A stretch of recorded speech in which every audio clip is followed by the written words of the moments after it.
ख्यातिपुरा के एक बनिया की कथा है। वणिक व्यापारी उसको श्रीनाथ जी के दर्शन कराए थे। एक पद से भाव समझते हैं। सूरदास जी का पद है बड़ा सुंदर।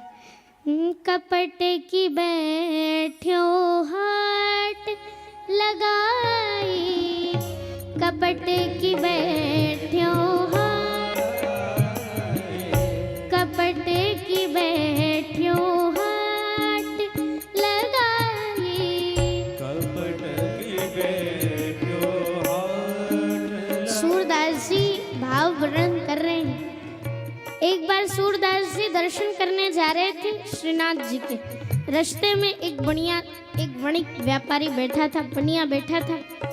उसने रोका, अरे महाराज, आज तो ठाकुर जी ने जे पीली पोशाक पहनी है, वहाँ पर सुंदर सो पीलो पटको है, वहाँ में तुम जे फूलन की माला पहनाओगे, जे कमल की माला चढ़ाओगे तो कितने प्यारे लगेंगे ठाकुर, ये भी ले जाओ संग में। बोले अच्छा। वो कपट की हाट लगा के बैठा था, कपट की दुकान लगा के बैठा था।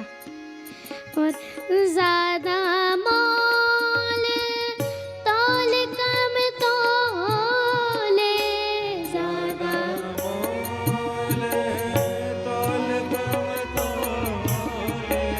और क्या करता था वो माल कम तोलता था और उसका मोल ज्यादा लेता था। और कैसे कैसे? झूठी सौ है खाई, हाँ, झूठी सौ है खाई, कपट की बैठ्यो हाट लगाई, कपट की बैठ्यो हाट। झूठी झूठी सौगंध खाता था वो। जितने दर्शनार्थी दर्शन करते जाते थे, जितने दर्शन करके आते, सबसे पहले तो वो उनसे पूछता, आज ठाकुर जी का श्रृंगार कैसा है? वो बताते ऐसा ऐसा ऐसा ऐसा, हाँ जो भी श्रृंगार है ठाकुर जी का। अच्छा। और फिर जो दर्शनार्थी दर्शन करने वाले जा रहे होते दर्शन करने, उनको रोक रोक के बोलता, आज तो ऐसा श्रृंगार है, आज ठाकुर जी ने चांदी की पादुका पहनी है, बड़ी सुंदर लग रहे हैं। जे पुष्प ले जाओ, जे पुष्प चढ़ाइयो वहां पे, जे इत्र ले जाओ, जे इत्र लगाइयो ठाकुर जी में। वो श्रीनाथ जी का श्रृंगार वर्णन करता रहता था, जे ले जाओ, जे ले जाओ। और झूठी सौगंधे भी खाता था। अरे मैं तो बिल्कुल सही कह रहा हूँ।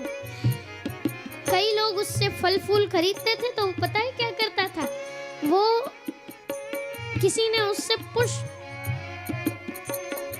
फल खरीद लिए 1 पाव, उसने 1 पाव में से भी कुछ कम करके और 1 पाव का पैसा ले लिया। ऐसा काम वो करता था। और सौगंधे भी खाता था झूठी। अरे मैं इसकी सौगंध देता हूँ, उसकी सौगंध है, मैं बिल्कुल सही कह रहा हूँ, तुम जाके दर्शन करना, आज ऐसा श्रृंगार ऐसा। बहुत वर्णन करता था वो। कपट की बैठ्यो हाट लगाई, कपट की बैठ्यो हाट लगाई,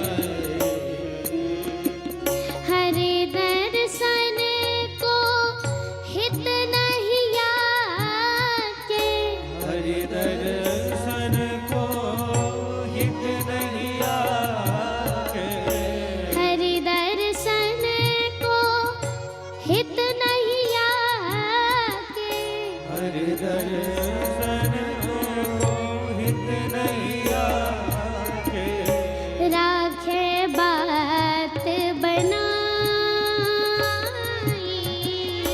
राखे बात बनाई, फोटो माल जाल फैलावे, फोटो माल जाल फैलावे,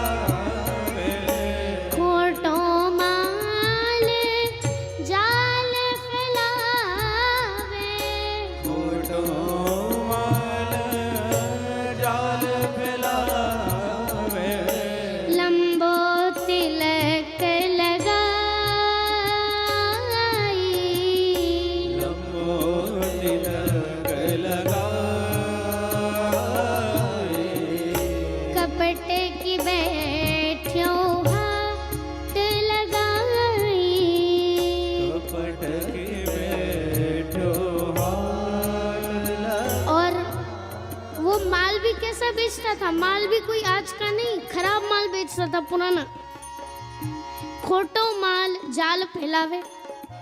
वो षड़ लोगों को फंसाता था जाल में अपने, कि लोग उससे लें। वो कंठी माला पहन के बिना किसी संप्रदाय से तिलक, बिना किसी संप्रदाय से दीक्षा लिए, लंबा सा तिलक लगा के माला झोली चलाते चलाते बैठता और लोगों को भ्रमित करता रहता। और हरि दर्शन का तो जैसे इसके भाग्य में लिखा ही नहीं था कि कभी ये जाके हरि दर्शन करेगा भी, श्रीनाथ जी के दर्शन भी करेगा। अभी तक ये श्रीनाथ जी के दर्शन करने गया ही नहीं था। 60 साल का हो गया फिर भी अभी तक नहीं गया। वो बस ठाकुर जी का नाम लेके अपना व्यापार चला रहा था। राखे बात बनाई, ठाकुर जी के बारे में खूब बात बना बना के रखता था।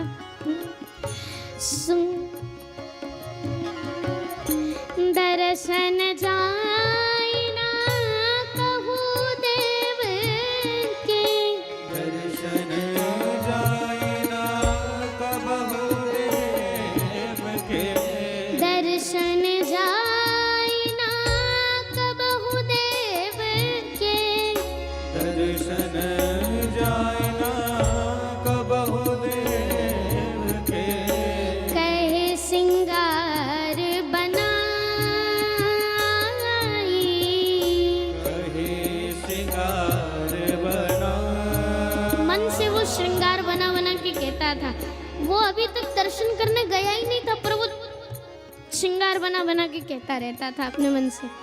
और सोनी बोनी बूझी बूझी, सोनी सोनी बूझी बातें, सोनी सोनी बूझी बातें, सुनी सुनी बूझी बातें। बोले कपट बढ़ाई, बोले कपट बढ़ा, वो लोगों की बातें जो दर्शनार्थी दर्शन करके जाते थे, उनसे जो बातें सुनता समझता था, उसी बात को अपने भाव से कपट पे और बैठा के कह देता था। और क्या कहता? करी डिंडोत रचे भगताई, हरे दंडोत रचे भगताई, करी डंडोत करी डंडोत रचे भगताई। वैष्णव भरमाई, वैष्णव भरमाई, कपट की बैठो हाट लगाई, कपट की बैठो हाट लगाई, कपट की बैठो हाट लगाई।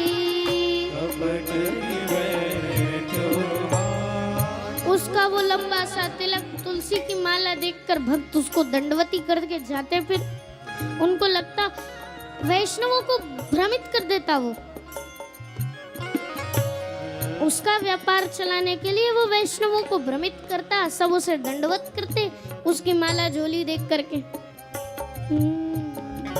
सूरदास ये बनिया ठगिया, सूरदास ये बनिया ठगिया, सूरदास ये बनिया ठगिया, सूरदास ये बनिया ठगिया।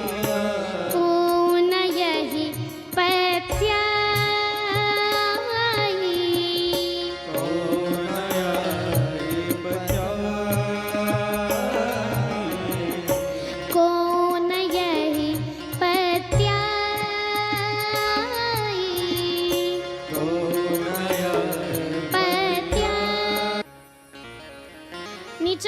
जबलपुर नामक एक गांव था, जबलपुर नामक एक गांव था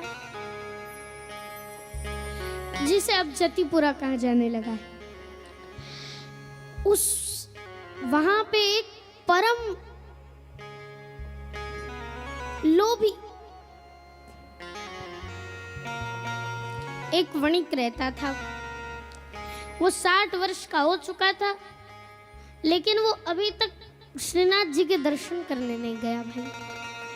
मानो जैसे उसके जीवन में, उसके भाग्य में श्रीनाथ जी के दर्शन तो लिखे ही नहीं थे। वो 60 वर्ष तक गया ही नहीं एक बार।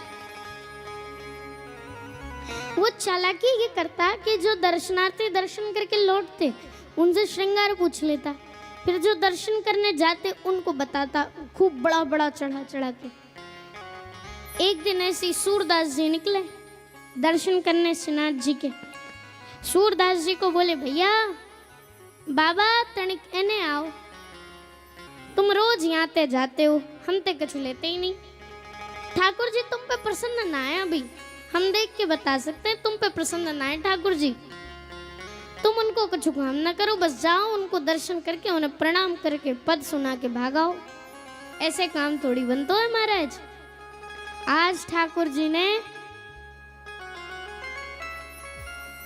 नीली पोशाक पहनी है, वहां पे नीलो उनको जामो है, वहां पे पीतांबरी डली है, सुंदर पटको पीतांबरी को है और सुंदर पीली धोती बंधी है।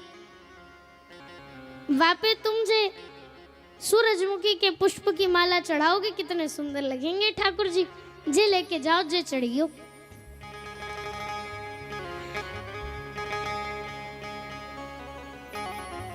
तुम जे मोगरे की माला चढ़ाओगे कितने पसंद होंगे ठाकुर जी तुम ते। जे लेके जाओ, जे चढ़ियो।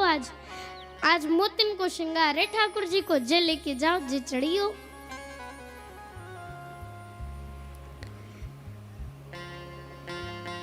बाबा बोले, सूरदास जी बोले, तुम चुपचाप मेरे साथ दर्शन करने चलो, एक भी बात अब बोलना मत, चुपचाप चलो, नहीं तो तुम्हारी सारी पोल खोल दूंगा मैं भी।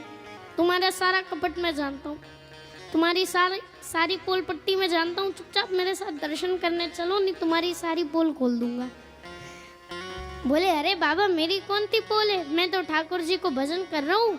जे देखो मेरी माला, मैं याते माला करूँ, जे मेरो संप्रदाय को तिलक, जे मैं कंठी पहनूं।